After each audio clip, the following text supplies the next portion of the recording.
Sur la côte atlantique de la Martinique, le bleu paradisiaque de l'océan a laissé place à cette immense marée noirâtre. Depuis plus de 10 ans, les sargasses, ces algues brunes, submergent le littoral de l'île et envahissent les rivages. Difficile pour ces vacanciers de trouver un coin de plage épargné par les algues échouées. Ça gâche les paysages et puis c'est assez désagréable au niveau de l'odeur. C'est une sorte d'odeur un peu d'œuf pourri, on peut le dire comme ça. Et c'est vrai que c'est agressif. C'est soit un petit peu humide et puis on s'enfonce dedans, ou alors ça pique les pieds, donc c'est vraiment rien d'agréable, quoi. Pour eux, l'expérience est de courte durée. Mais pour Marie-Claude Pognon, qui vit ici, le calvaire est quotidien. Ces algues pourrissent au pied de sa maison et libèrent du sulfure d'hydrogène, un gaz à l'odeur nauséabonde.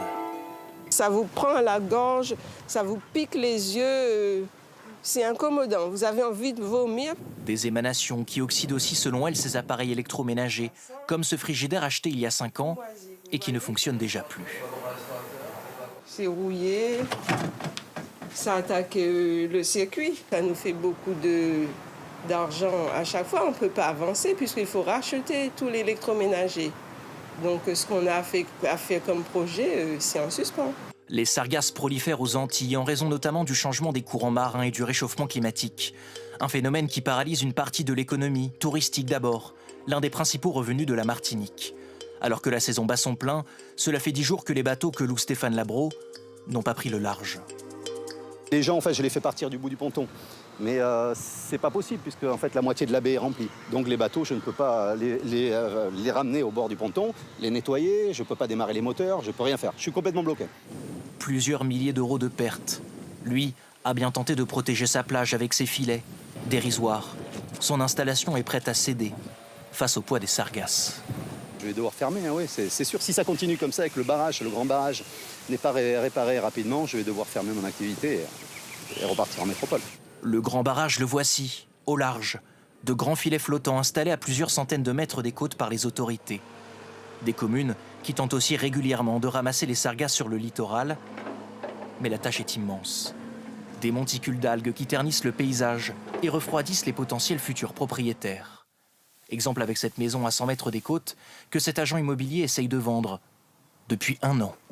Quand on est donc au juste prix, ces maisons sont demandées en réalité. C'est-à-dire que dès que le propriétaire met en vente, on a une ribambelle d'acquéreurs. Avec la présence des sargasses et leurs odeurs, la valeur de ce pavillon a chuté de 20%. Une maison de ce type vaudrait sur le marché sans sargasses dans les 300 à 350 000 euros. Donc voilà. Et donc avec la venue des sargasses, on a du mal à vendre ces maisons à 220 000 euros. De potentiels acquéreurs qui s'interrogent aussi sur les risques pour leur santé. Justement, quelles conséquences? C'est ce que tentent de déterminer ces consultations médicales. Respirez vraiment normalement. Nous retrouvons Marie-Claude Pognon, que nous avons filmée au début de ce reportage, venue faire des examens. Et on souffle. Super. Ça montre qu'il y a de l'inflammation au niveau des poumons. L'inflammation, elle est réactionnelle à une irritation au niveau des poumons. Le but, c'est de prouver qu'une exposition chronique n'est pas anodine, parce que pour l'instant, il n'y a aucune étude qui le montre. Et c'est ça le grand problème, c'est qu'on ne peut pas dire que si on a un problème de santé, c'est à cause des sargasses. Objectif de cette future étude, faire connaître les risques et prévenir les dangers. D'ici quelques semaines, de nouveaux moyens doivent être expérimentés pour ramasser les sargasses ici au large des côtes martiniquaises. Objectif, récupérer ces algues en mer avant leur arrivée sur le littoral.